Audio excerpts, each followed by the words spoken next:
है बंगाल में, इस पूरे प्रकरण को आजसू कैसे देख रहा है, सुदेश जी कैसे देख रहे हैं? देखो, ये पूरे मैंने जो मेरी पहले भी मैंने कहा है और फिर इस बात को कह रहा हूँ कि जो स्थितियाँ बन रही है और जिस तरह से ये समय और समय की घटनाएं चल रही है, इसमें आम लोग, इस लोकतांत्रिक व्यवस्था में आम लोग नहीं है।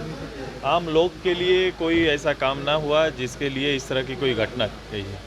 ये बिल्कुल ही राजनीतिक विचारधारा या उसके दायित्व से इतर ये सारी घटनाएं घट रही है। घटनाएं जो घटी है उसका पटाक्षेप हो, और जो एजेंसियां इसमें काम कर रही है वो एजेंसियां स्पष्ट रूप से इस बात का, दोनों पक्ष का स्पष्ट करें कि किस परिस्थिति में, कहां और किन कारणों से ये घटना घटी। लेकिन एनडीए पे ये आरोप लग रहा है बीजेपी में कि जहां इनको पब्लिक वोट नहीं कर रही है वहां एजेंसी से सरकार मिलके बनवा लेते हैं, पैसे के दम पे बनवा लेते हैं। सरकार बोल रहे 2 साल से तो पिछला आप लोग इसी लगे हुए कि हेमंत सरकार गिर जाए यहाँ पर। मुझे इस बात की कोई गुंजाइश दिखती नहीं है। और जो आपके ने कहा कि एजेंसियां इस रूप से काम करती है, आपने अभी कुछ दिन पहले देखा होगा कि सुप्रीम कोर्ट का एक गाइडलाइन आया था कि उनको काम कैसे करना है। चूँकि ये अधिकार हमारा ही दिया हुआ है, ये शक्तियाँ संविधान को नेतृत्व करने वाली संस्थाओं को हमारा दिया हुआ है कि एजेंसियां किस दायरे में काम करेंगी। तो एजेंसियां अपने दायरे पर काम कर रही है, अपने दायित्वों का निर्वहन कर रही है। अब इसमें किसी को जो अपना पक्ष रखना है या जो बातें रखनी है, वो पक्ष विपक्ष अपने अपने अनुसार विषयों को रख सकते हैं।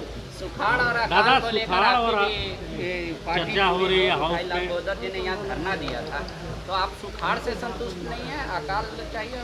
देखो, इसके अलग अलग डिफिनेशन देकर किसान को भ्रमित नहीं करना चाहिए। ये बात स्पष्ट है और सर्वविदित है, और हम सभी लोग जानते हैं कि अनुपात में जो बारिश होनी चाहिए वो बारिश का अनुपात इस प्रदेश में अपेक्षाकृत बहुत कम है, और इसका आकलन विभाग के पदाधिकारियों को भी है।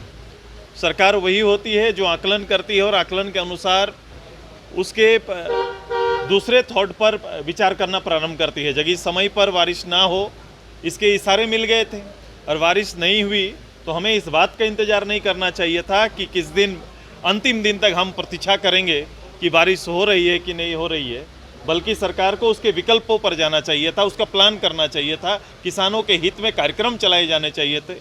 ये पूरी अर्थव्यवस्था इस राज्य की, ये हमारा क्षेत्र निश्चित रूप से खान संपदा से भरा हुआ है, बावजूद हमारी इस राज्य की अर्थव्यवस्था आज भी आधा से ज़्यादा अर्थव्यवस्था कृषि पर निर्भर करती है।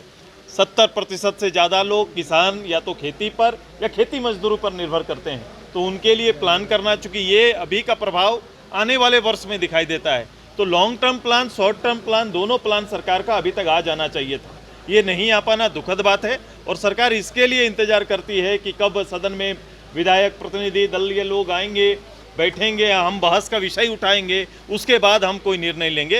ये दुखद बात है, ये जवाबदेह सरकार का, ये किसी तरह से हम नहीं मान सकते कि इस राज्य और किसान के प्रति जवाबदेह सरकार है। वर्तमान में जो स्थिति है, क्या वो सुखाड़ की स्थिति है या उससे ऊपर अब अकाल की स्थिति आ गई है? ये आकलन होता है और आकलन के अनुसार वो चीज़ें बनती है। सुखाड़ वर्तमान में अल्पवृष्टि सुखाड़ का स्थिति लाया, चूँकि फसल का उत्पादन नहीं होगा, और फसल का उत्पादन ना होने से 2 लोग प्रभावित होंगे, ये तो किसान प्रभावित और मजदूर प्रभावित होंगे, तो ये दोनों का प्रभाव आगे साल पड़ता है।